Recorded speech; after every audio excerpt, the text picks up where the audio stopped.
Bismillahirrahmanirrahim. Assalamualaikum warahmatullahi wabarakatuh.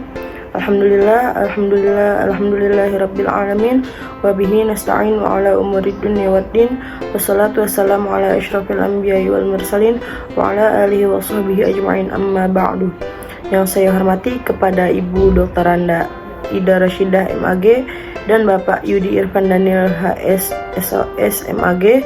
Saya Nisrina Velasufa dari jurusan Pendidikan Agama Islam. Di sini saya akan mempresentasikan hasil jawaban UAS atau ujian akhir semester mata kuliah belajar dan pembelajaran PAI. Yang pertama, jelaskan urgensi penggunaan metode pembelajaran dalam kegiatan belajar mengajar.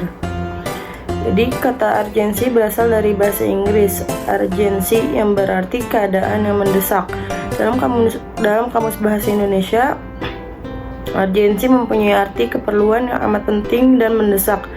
Jadi pengertian urgensi penerapan metode pembelajaran PAI adalah keperluan yang mendesak akan pentingnya penerapan ilmu yang membahas tentang cara dalam melaksanakan proses interaksi peserta didik dengan pendidik dan sumber belajar pada suatu lingkungan. Metode merupakan hal yang sangat penting bagi peserta didik. Metode pendidikan hampir sepenuhnya tergantung kepada kepentingan peserta didik. Para gurunya hanya bertindak sebagai motivator, stimulator, fasilitator, ataupun hanya sebagai instruktur.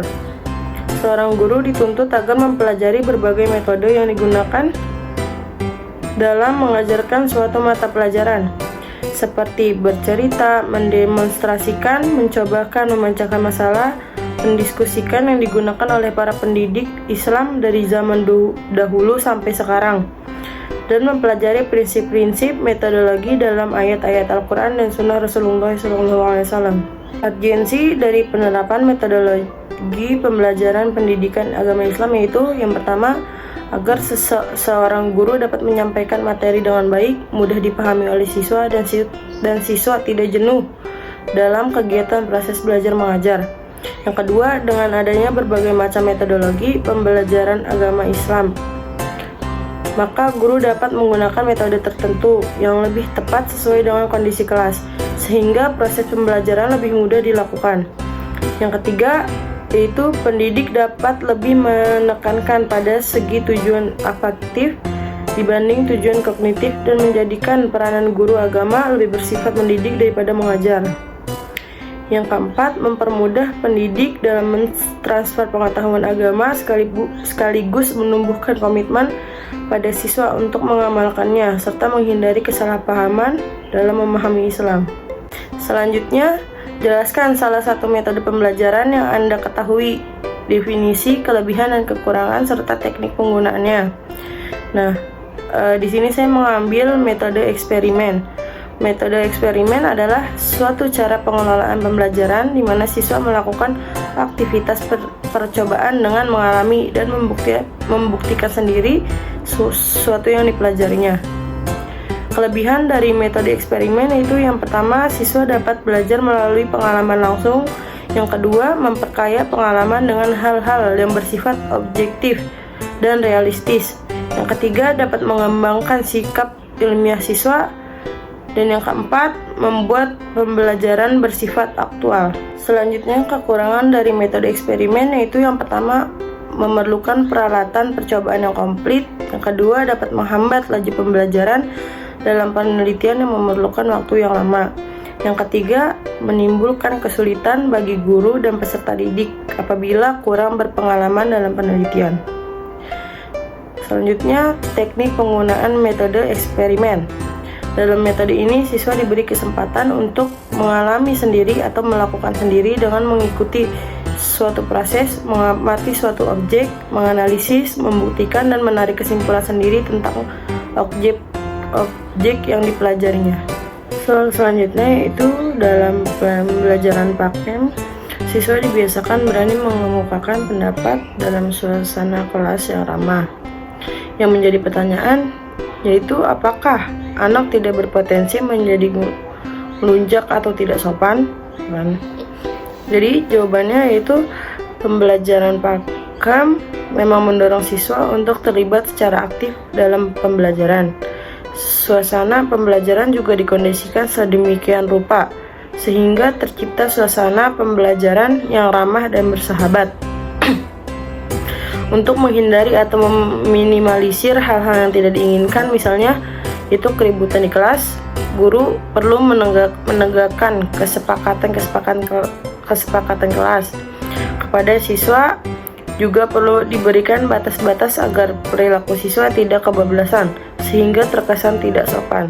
Nah, apakah Pakam selalu harus dilakukan dengan kerja kelompok? Ya, jawabannya tidak benar bahwa Pakam itu identik dengan kerja kelompok. Pembelajaran yang berkualitas haruslah memberikan pengalaman belajar yang menarik sekaligus beragam kepada siswa. Pembelajaran kelompok atau lebih tepatnya pembelajaran kooperatif memang merupakan salah satu pengalaman belajar yang penting bagi siswa.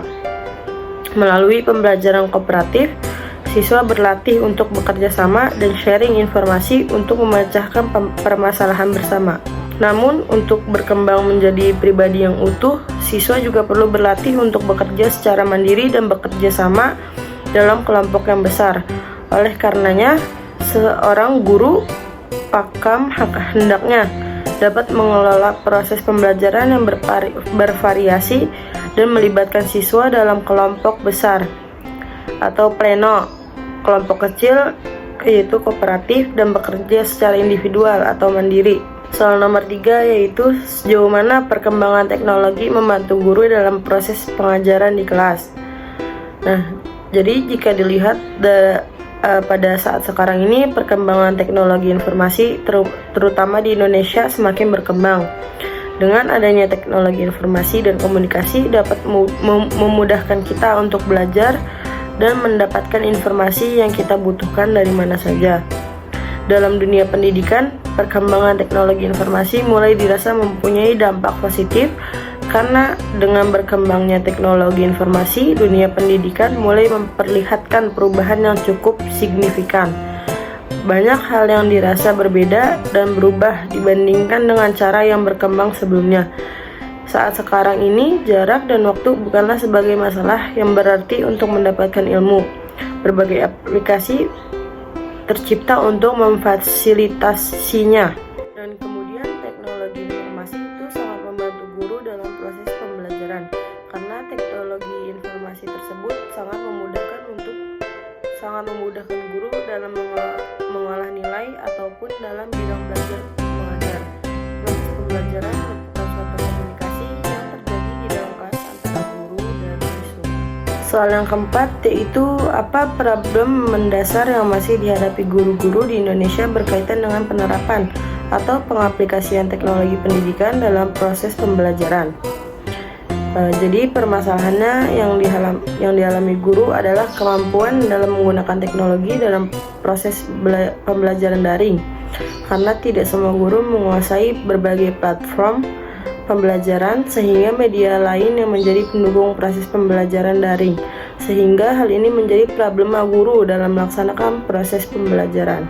Soal nomor 5 yaitu apa judul makalah yang Anda buat dan jelaskan secara singkat padat terkait isi makalah tersebut. Nah, jadi judul makalah yang saya buat adalah tentang problema tragis yang dihadapi anak zaman sekarang. Jadi gaya hidup modernisasi saat ini yang sedang tren membawa dampak positif sekaligus juga dampak negatif yang sangat besar. Hal ini dapat terlihat pada meningkatnya pula tingkat kejahatan yang dilakukan para remaja sehingga menyebabkan terjadi degradasi moral yang sangat tajam. Hal ini karena kemajuan teknologi yang terkoneksi dengan jaringan komunikasi internasional sedemikian luasnya dengan batas-batas yang tidak begitu jelas. Masa remaja dikatakan sebagai masa yang penuh dengan guncangan-guncangan dan perubahan-perubahan mendadak baik fisik maupun psikis.